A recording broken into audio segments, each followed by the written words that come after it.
सुप्रभात मित्रांनो. तर आजची सकाळ ही थंडगार वातावरणाने झाली, कारण रात्रभर पाऊस कोसळत होता. कोकणाची वेल त्या पावसात नाहून निघाली होती. शेजारीच एक गुलाबाची कळी उमलली होती. मग काय, झाडून पुढच्या कामाला सुरुवात केली.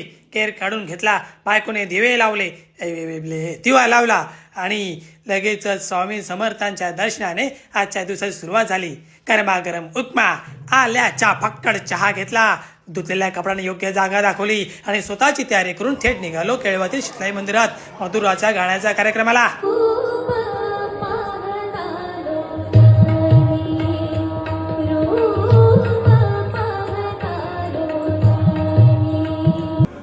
गाण्याचा कार्यक्रम आटपून देवीचे दर्शन घेतले आणि देवळा शेजारी असलेले केळवा बीच या ठिकाणी जाऊन संध्याकाळची कातर वेळ अनुभवली.